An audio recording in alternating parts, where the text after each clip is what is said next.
Welcome to China in Focus. I'm Tiffany Meyer. Our top story. Back to the USA, 90% of U.S. companies reportedly planning to increase domestic production, fueled by President Trump's trade policies.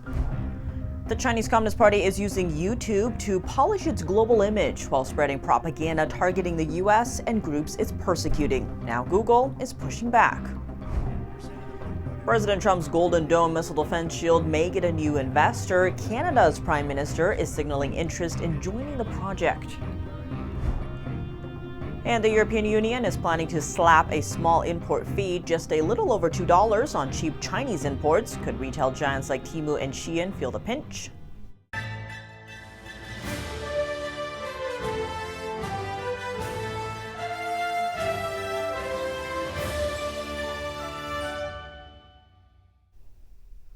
Welcome to China in Focus. I'm Tiffany Meyer. Before we dive into today's news, make sure to use the link down below to subscribe to our newsletter. Each week, we round up the highlights and controversies happening around China and the world, and share an exclusive behind-the-scenes snapshot with our readers. Keep an eye out. The newsletter will land in your inbox Friday morning. Tariffs are shaking up the way U.S. companies do business. A new report from Allianz Trade shows many are rethinking not just how, but where they make their products. The Tuesday report shows that 90% of U.S. companies are planning to bring some or all of their production back home. This comes as a response to President Trump's tariff policies aimed at boosting domestic manufacturing and tackling what he calls decades of unfair trade practices. Since the global tariffs were announced in April, many firms have stepped up efforts to shift production back to the U.S. But it's not all smooth sailing. According to the report, more than half of those surveyed say they'll raise prices to handle higher costs. They're also facing big challenges like supplier shortages and a lack of skilled workers, making it tough to bring production fully back to the U.S. Meanwhile, tariff revenues are soaring, hitting a record $16.3 billion in April. Yet economists warn that long-term trade slowdowns could cancel out those gains. President Trump imposed a 10% tariff on nearly all imports, with even higher rates on goods from China. This came during a 90-day pause after tariffs were first imposed on other countries, giving them time to negotiate trade deals with the U.S.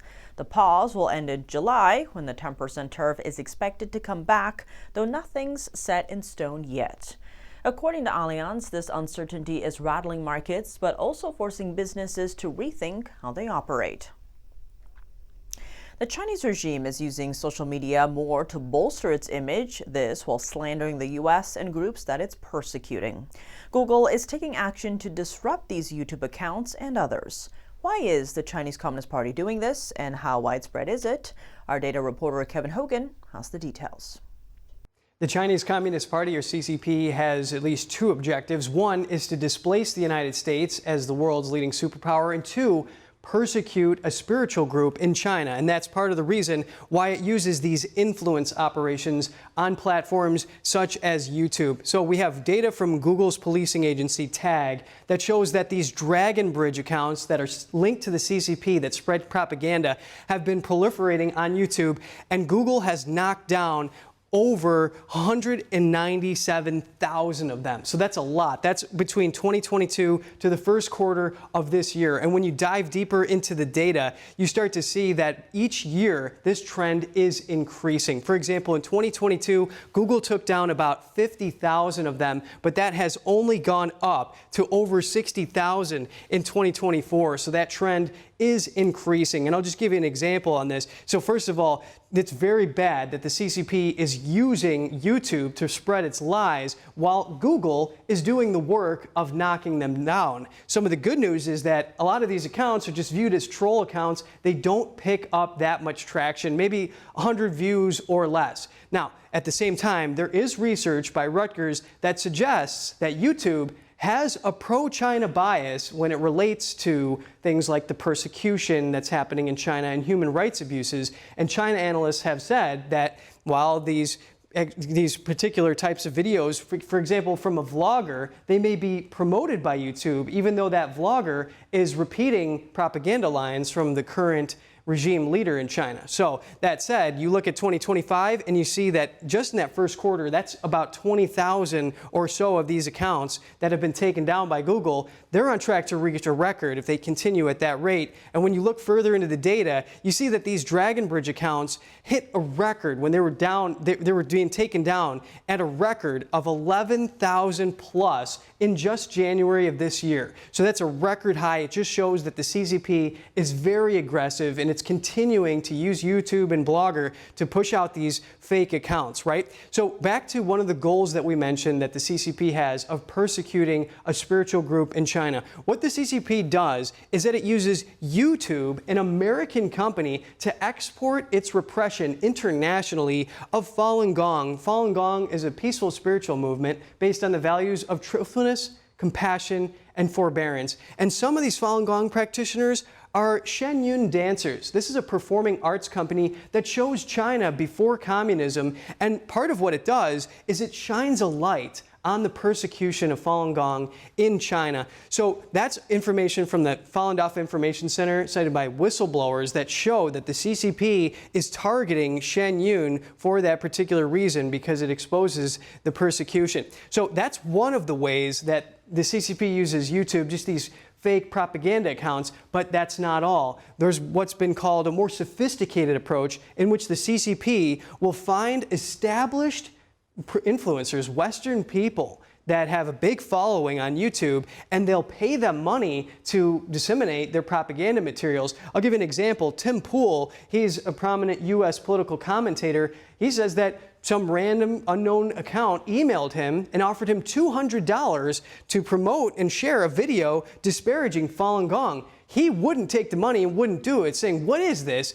But that just goes to show that the CCP will use those means to try to spread its lies. And our China analyst, David Zhang, he's the host of China Insider with David Zhang, he shines a light on this, saying that the CCP has manipulated the public opinion space, especially on YouTube, in the past 2-3 years to really focus on using foreign faces and not people from China to try to legitimize their claims. So this is happening, and it's very important for people on Blogger and especially YouTube to make sure that the content they're consuming isn't procured by some paid propagandists. Back to you. Canada is considering joining a defense project run by the U.S., meaning the two neighbors would work to protect North America together. Ottawa is looking at potential investments in President Trump's proposed Golden Dome missile defense shield. This defense system aims to protect Americans from missile attacks, including nuclear threats posed by foreign adversaries like China and Russia. Canadian Prime Minister Mark Carney discusses the project. We are conscious that we have an ability, if we so choose, to complete the Golden Dome with investments and partnership. And it's something that we are looking at and something that has been discussed at a high level. Trump said on Tuesday that he selected a design for the project and named a Space Force general to head the program. The missile shield is aimed at blocking threats from China and Russia. Carney said he has discussed the concept of the Golden Dome a couple of times with Trump. The Prime Minister declined to say how much Canada might spend if it takes part in the project. On another front, authorities are seeing more Chinese migrants illegally crossing into the U.S. through the northern border with Canada. Mark Krikorian, head of the Center for Immigration Studies, warned in a Fox News interview that some could be agents of the Chinese Communist Party. He didn't provide proof, but said with the southern border tightening, it's logical to try the northern route instead. Last year, U.S. Customs and Border Protection caught over 12,000 Chinese nationals trying to cross from Canada. So far this year, the total is over 4,000. Pushback on Chinese imports, not just from the U.S., but now from Europe too. Chinese retailers Shein and Temu are facing a proposed fee of €2, just over $2, on low-value packages shipped to customers in the European Union. The EU says the fee will cover handling costs to ensure goods meet its entry standards. European retailers say the current duty-free policy gives Chinese suppliers an unfair advantage. NTD's international correspondent Malcolm Hudson has more.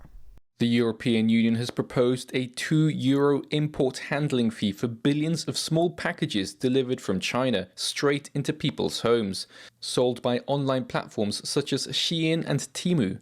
EU customs authorities handled some 4.6 billion low-value packages bought online in 2024, twice as many as the year before, and the vast majority of them, some 91%, coming from China. The volume has created a huge workload for EU customs staff and presents challenges to ensuring the safety and standards of goods entering the bloc. The European Parliament's Trade Committee Chair, Bernd Lange, said on Wednesday, "With 4.6 billion packages, you can't really have proper controls, and to introduce it costs a lot of money. Therefore," he said, "it's fair to ask Alibaba, Temu or Shein to pay their fair share of the cost." European retailers say the existing duty-free policy gives Shein and Temu an unfair advantage. Under the proposal, packages worth under €150 or $170 would no longer be customs-free. The proposed €2 fee is around $2.27 per parcel sent directly to customers. Parcels sent to warehouses in the EU would see a lower 50 cent tax. The fee needs approval from EU governments, which have not yet discussed it, and from the European Parliament.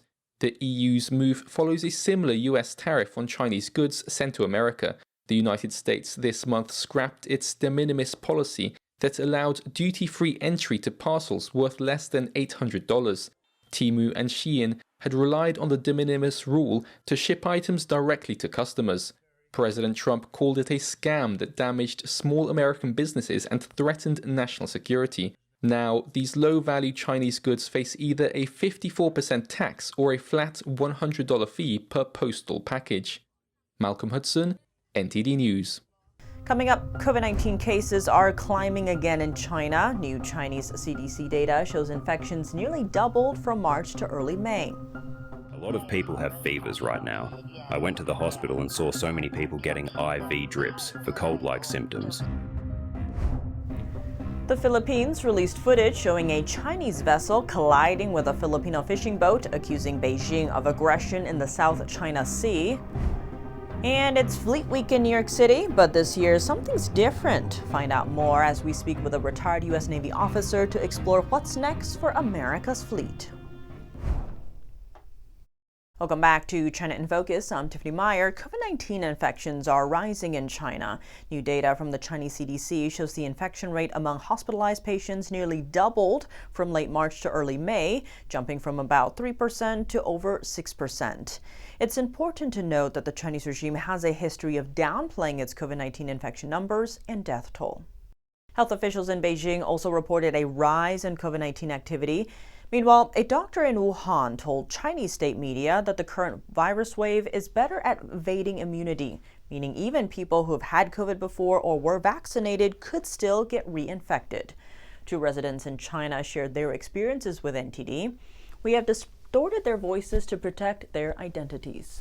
A lot of people have fevers right now. I went to the hospital and saw so many people getting IV drips for cold-like symptoms. People have been dying nonstop from last year through this year. Just a few days ago, 5 or 6 people died in our town. Residents from various parts of China told us they've noticed an increase in sudden deaths, including among people under 50. They say the issue has received little attention in state-run media.